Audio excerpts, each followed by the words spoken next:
जय हिंद साथियों। आज भारत को आजाद हुए 75 वर्ष हो चुके हैं। तो यह वीडियो जितने भी लोग देख रहे हैं उन सभी को भारत की 75वीं स्वतंत्रता दिवस की हार्दिक हार्दिक शुभकामनाएं।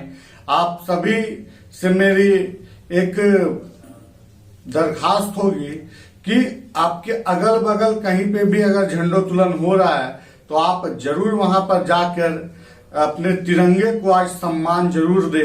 ऐसे तो तिरंगे को सम्मान सालों भर देना चाहिए, लेकिन आज का दिन बहुत ही ऐतिहासिक है क्योंकि बहुत 100 वर्षों के बाद 15 अगस्त 1947 को हमारा देश आजाद हुआ था। और यह आजादी को हमें खैरात में नहीं मिली थी, बल्कि हम लोगों ने लड़कर संघर्ष कर इस आजादी को हम लोगों ने पाया था। जहां भारत ने चाहे मुगल से लड़ने की बात हो, चाहे अंग्रेजों से लड़ने की बात हो, समय समय पर भारत ने आजादी का बिगुल लगातार फूका था। तब जाकर 200 वर्ष तक हम लोगों ने अंग्रेजों से लड़ा और लगभग उससे पहले 400 वर्षों तक या 200 वर्षों तक हम लोगों ने मुगलों से लड़ा था। तब आज हम लोग इस आजादी का जश्न मना पा रहे हैं। और आज का दिन केवल आजादी मनाने का दिन नहीं है, झंडा फहराने का दिन नहीं है, मिठाई खाने का दिन नहीं है, बल्कि उन तमाम महापुरुषों को याद करने का दिन है जिन्होंने अपनी प्राणों की आहुति देकर हमें आजाद कराने का प्रयास किया और हमें आजाद किया। उन लोगों ने अपनी जान की परवाह न करते हुए, उन लोगों ने किसी भी चीज की ना परवाह करते हुए भारत को सबसे पहले रखा, भारत की आजादी को सबसे पहले रखा। उनके लिए व्यक्तिगत स्वार्थ नाम की कोई चीज नहीं थी। उन लोग के लिए राष्ट्र सर्वप्रथम था और उन लोग का जो सपना था स्वतंत्र भारत का, उस सपने को जब तक उन लोगों ने हकीकत में नहीं कर दिखाया तब तक उन्होंने चैन की सांस नहीं ली। चाहे आप भगत सिंह की बात कर ले, जिन्होंने फांसी पर चढ़ना पसंद किया लेकिन अंग्रेजों के सामने झुकना पसंद नहीं किया, चाहे चंद्रशेखर आजाद को ले ले, चाहे आप जितने भी पुरुषों ने हमारे इस आजादी में अपना योगदान दिया, जिस तरह से भी दिया, आज हमें उन सभी महापुरुषों को याद करने का दिन है। और आज यह जो दिन है यह खुशी के साथ साथ हमारे आंख नम करने का भी दिन है, क्योंकि इस आजादी को पाने के लिए सैकड़ों नहीं, असंख्य नहीं, लाखों वीर हमारे भाइयों बहनों ने इसके लिए कुर्बानी दी थी। और वही कुर्बानी की देन है कि भारत लगभग 400 वर्षों के बाद हमारा देश गुलामी के जंजीर को तोड़कर आजाद हुआ था। और वही आज 75 वर्ष हो चुके हैं आजादी के।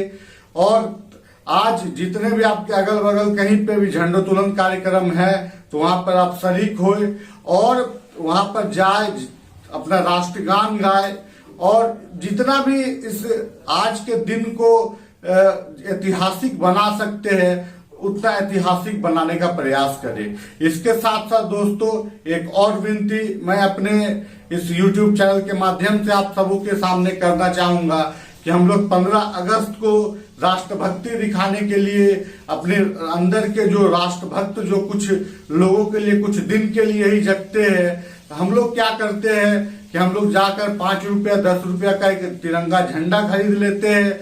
आज दिन भर हम लोग अपने बाइक में, साइकिल में हाथ में पट्टी बांधकर घूमते हैं, लेकिन वही 16 अगस्त को आने के बाद वो सड़कों में गिरा हुआ दिखता है।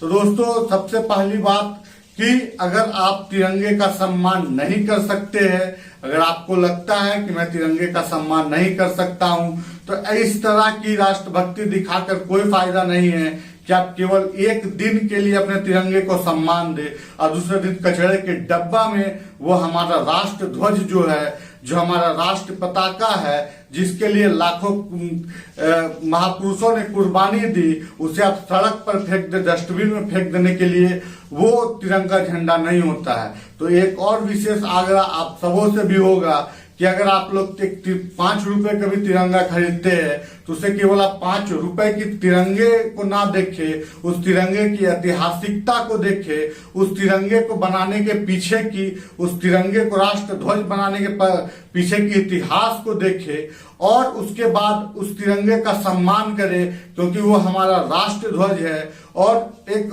हमारे देश में कुछ ही चीज ऐसी है जिसका सम्मान पूरे भारत भर में होता है, क्योंकि हमारे देश में आप हर 20 किलोमीटर में आपको भाषा बदलती हुई दिख जाएगी, आपको वहाँ का संस्कृति बदलती हुई दिख जाएगी, आपको वहाँ का रहन सहन बदलता दिखेगा। लेकिन एक तिरंगा और कुछ ऐसी चीज है जिन्होंने पूरे भारत को एक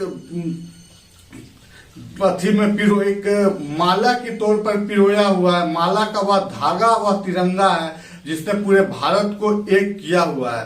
तो आज की इस वीडियो के माध्यम से एक छोटा सा विनती आप लोग से यह भी होगा कि अगर आप लोग तिरंगे को आज खरीदते हैं तो उसका सम्मान जरूर करें। कि अगर आप खरीदे हैं और आपका अगर काम उसका खत्म हो गया है तो घर में अच्छी तरह से सहेज कर रखें, अगले साल उसे ही उपयोग करें।